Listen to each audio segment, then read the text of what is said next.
On the way home, I was gonna get us some pizza, a couple large pies, maybe a 6-pack of beer, some ice cold beer. That sound good? Hey everybody, and thank you for watching another video. My name is Merge. Let's talk about Jesse Bruce Pinkman. Now, it's no secret that him teaming up with Walter White was one of the biggest mistakes of his life because, I mean, sure, in the end he was able to get his fresh start, but man, the things he had to go through to get that fresh start, I would define it as literal hell. From him being disowned by his own family, to being forced to kill Gail, to the deaths of both of his girlfriends, being beat up by both Tuco and Hank, and then there's him being held prisoner in a concrete hole for months, being forced to cook meth for Jack and his crew. Both physical and psychological torture brought on by his partnership with Heisenberg. He even said it himself in one of the saddest scenes in Breaking Bad. Ever since I met you, everything I have ever cared about is gone. I have never been more alone. I have nothing. No one. All right, it's all gone. But what if during Jesse's captivity, he decided to take a chance on his freedom when he's out with Todd during the events of El Camino? What would that even look like? Well, in this video, I'm going to give my version of the story if things during this scene went another way. And if you could leave a like on this video to support the channel, I'd appreciate it. And without further ado, let's get into it. Jesse and Todd are parked in the middle of the desert, sitting in the back of the El Camino after burying Sonia, Todd's cleaning lady, a woman who was killed for finding Todd's money and bringing it to his attention. Not stealing it or anything, but because she knew about it, she had to go. Which is kind of a running theme for Todd, because remember the kid on the dirt bike? Same exact thing. Killed not for what they did, but for what they know. She found it, and I can't have anybody finding it. And after saying a few kind words about Sonia, Todd asks Jesse to get a pack of cigarettes out the glove box of the car. And when Jesse opens the glove box, he spots the cigarettes and a gun. And purely on impulse, he'd grab the gun, holding it tight by his side and breathing loud enough to catch Todd's attention. And Jesse knows that this could be his one chance at freedom with only Todd standing in his way, someone who Jesse doesn't even feel deserved to be alive right now. And he just stands there thinking back on everything that he's been put through, from the torture to being forced to cook and even him killing Andrea right in front of him. And as Todd tries to talk Jesse down and slowly reaches for the gun, Jesse would quickly take a step back as his eyes begin to water and his heart begins to beat faster and faster, with this being the longest, most uncomfortable 4 seconds of Jesse's life. And Todd goes on about how he was going to get pizza because Jesse did such a great job and he earned it today. And he continues by asking Jesse what kind of pizza he likes, but he gets no response. And instead of loosening his grip on the gun, Jesse's grip tightens. And when Todd asks again, Jesse, what kind of pizza? And the sound of a gunshot echoes through the desert, and we see that Todd was shot in the chest by Jesse. And after the initial round, Jesse and Todd stand there looking at each other, both in confusion. Then, and Jesse fires that gun until it's empty, then letting out a primal scream. And as Todd's body lies there riddled with bullets, bleeding on the desert sand, Jesse falls to his knees, laughing and crying that his nightmare is finally over. And maybe after 5 minutes of appreciating the sunset, something that he wasn't able to do for months, he would take the shovel from the back of the car and begin digging a separate hole for Todd. And while Jesse digs, he thinks of his next move. He knows that he needs to move fast, knowing that it'll only be a matter of time before Jack and his crew notice that him and Todd are gone. He also knows that he needs money to do what he should have done all those months ago. Disappear and start over, and he knows exactly where to get it from. And the last thing he needs to do is warn Brock and whoever's watching him that they're in danger, because once Jack and his crew return and notices that Jesse and Todd are not there, the first thing they're going to do is go after Brock. So after he passed the dirt down with the shovel, Jesse starts the long nerve-wracking drive back to Todd's apartment.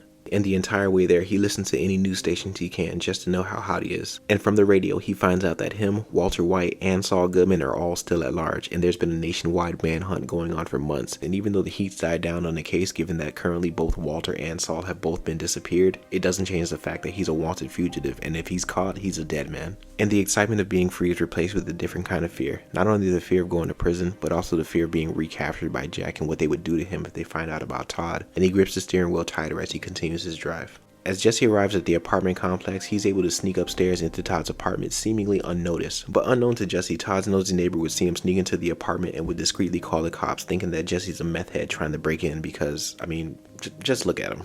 Come on. And after maybe less than 5 minutes, Jesse walks out with 2 trash bags full of money, but he would unavoidably make contact with Todd's neighbor as he walks down the hall. But without stopping, Jesse would walk right past him with his head down as he walks down the stairs. And Todd's nosy neighbor would ask, hey you, who are you? Are you a resident here? But Jesse would keep walking, ignoring him and quickly going down the stairs and returning to the El Camino, fumbling with the keys before nervously starting the car and driving away. And as he looks back in the rearview mirror, he sees Todd's neighbor outside on the phone, making Jesse nervous and even more paranoid as he speeds away. And And after getting some distance from Todd's house, instead of driving around looking for the vacuum repair shop right now, he notices that he's not too far from Skinny Pete's house and decides to head over there to lay low to get cleaned up. But while on his way, he take a detour down Andrea's neighborhood in hopes that he can be able to warn Brock and his grandmother of the danger that they're in. And as he's driving down the residential street, who does he happen to see but young Brock just standing out there on the front porch, not playing, not smiling, just standing there like he's waiting for someone. And maybe he's standing in that same spot where Andrea was shot by Todd. And I know people might say in the comments, why would anyone still be living there? And to that, I would say that even though Andrea was killed at her home, the neighborhood is supposed to be a better neighborhood than where she was staying before. So let's just say that Brock didn't want to leave the house because of the memory of his mom, and maybe Brock's grandmother just moved in and took over the lease.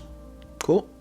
Cool. And Jesse, without thinking, would park and hop out the car with one of the trash bags full of money, completely ignoring the risk or even what he looks like right now, which to the untrained eye looks like a meth head walking towards a child with a garbage bag, which, yeah, just not a good look. And given this family's relationship with drugs, Jesse's presence is not exactly warranted. And when Brock sees Jesse approaching, he doesn't react, being somewhat familiar with the guy in front of him, but he just can't figure it out. But before Jesse could even get a word in, the front door opens and out steps Brock's grandmother, which is who he was actually waiting on. And when she sees the dirty bearded man near Brock, it catches her off guard and she quickly pulls Brock inside, yelling for Jesse to go away or she's calling the cops. And Jesse walks towards the door with a desperate look on his face and tells him, "Please, you have to listen to me. You and Brock are in danger. I have money. Please just take it. Please. You just need to leave now. Please." And as he puts the bag down on the bloodstained front porch, his mind goes back to that fateful night.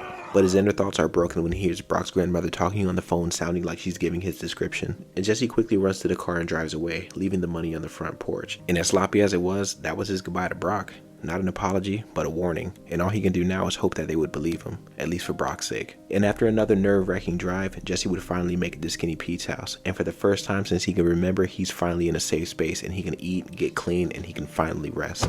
And when the next day rolls around, things play out like the original with Jesse calling Joe to get rid of the car. And this time, it works because nobody knows that Todd and him are gone just yet. So the LoJack device wouldn't be activated, allowing for the El Camino to be towed away and destroyed. And after a sigh of relief with one less thing to worry about, Jesse would have Badger and Skinny Pete drive him around to find the vacuum repair shop. But unknown to Jesse, Brock did recognize him last night, and so did his grandmother, because I'm sure they watched the news, and more than likely since Andrea's death and Jesse's disappearance, Jesse would be the prime suspect for her murder, among so many other things. And when she called the cops last night, she told them that she suspected a person that looked like Jesse Pinkman showing up to her home, even showing the officers the bag of money that was left on the porch, because Jesse has already caused this family enough pain and heartache, from Brock being poisoned to Andrea and Tomas being killed, and even though he didn't do either one of these things, this family and the rest of the world feel that he is responsible and there's nothing he can do to change that.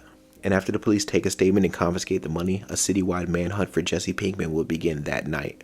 So as the old trio are driving around now on their way to the 4th vacuum repair shop, they see a lot more cops than usual. And then they hear on the radio that Jesse Pinkman was spotted last night and there would be checkpoints on the streets happening for the rest of the week, as well as a citywide manhunt. And Badger turns off the radio saying, "Yeah, we don't need to add any more stress to this trip." And when they pull into the best quality vacuum parking lot, when Jesse spots a similar looking red van parked around back, he smiles, being one step closer to his freedom. But that smile quickly fades when they see that they're followed by a police cruiser, and as soon as Badger parks the car, the police lights are ignited. And the three sit frozen with fear as the cop gets out the car and begins to approach them, with Badger and Skinny Pete in the front as Jesse begins to sink down in the back seat, breathing heavily with his bag of money between his legs. And for Jesse, he is so close to his freedom, but with a cop approaching right now, he might as well be back in his cage. And when the cop steps to the window, he asks Badger for his license and registration, and when presented, the cop tells them, "The reason why I pulled you over today is because your tail light's broken.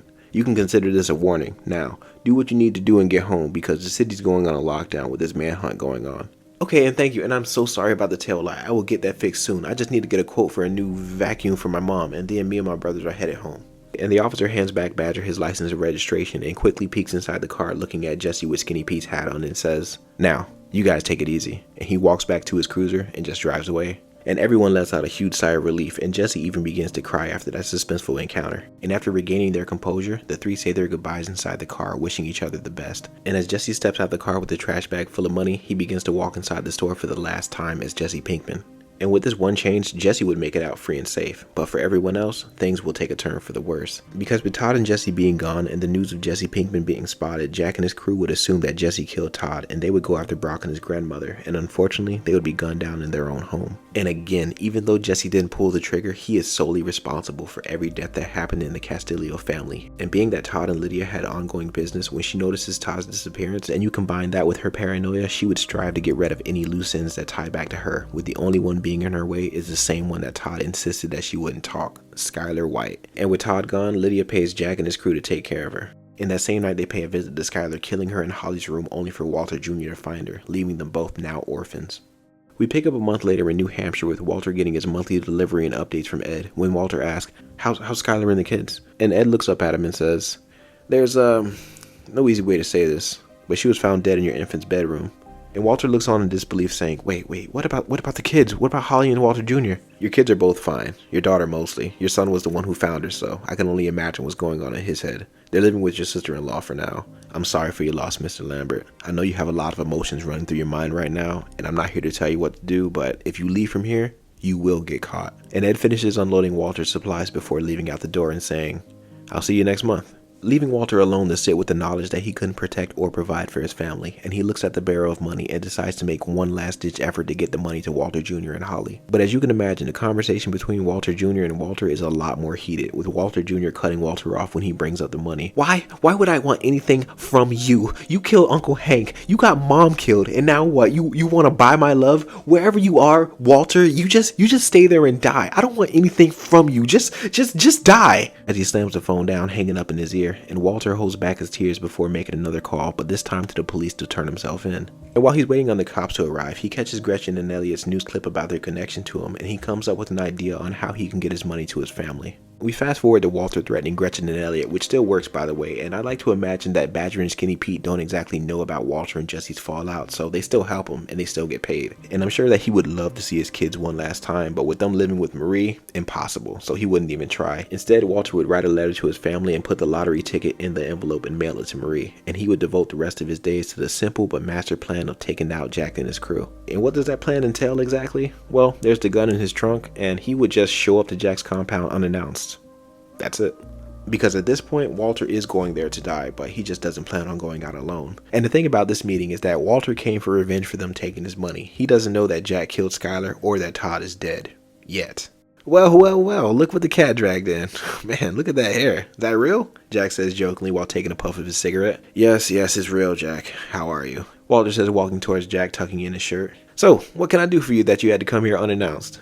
And Walter says to Jack, do you still want me to teach Todd how to cook? And the room gets quiet instantly, and Jack walks up to Walter taking another puff of his cigarette.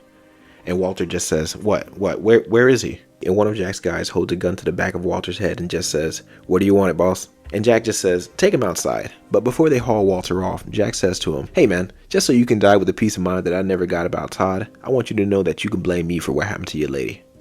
Now you can take him outside. And let's say in this version, after they frisked him, they let him hold on to his keys at least. And while Walter struggles with Jack's guys trying to take him outside, he's able to press and hold the trunk button on his keys. And with the sound of a car alarm chirp begins a barrage of bullets that manages to take out the entire gang, including Walter, not dissimilar to the original. And when the gunfire stops, there is just blood and broken glass everywhere, and Walter lies dead alongside the rest of the gang. No last words, no last hurrah, just the sound of dripping blood. And when the camera zooms out, we get the faint sound of police sirens as we close the book on Walter White's legacy, one of lies, murder, and death. Rest in power, Heisenberg. Hey guys, I want to thank you so much for watching this video. This was definitely a roller coaster of emotions for me, and making this video made me realize that the universe of Breaking Bad is structured so perfectly that if you were to remove any element anywhere in the story, everything would change. And for me, it's my job to make it make sense. But I want to hear from you guys. What did you think of this story? And more importantly, what kind of story do you want me to cover next? I'm always eager to hear from you guys because y'all come up with some pretty good ideas. So let me know down below in the comments and I'll do my best to respond. Until then, my name is Merge. Later.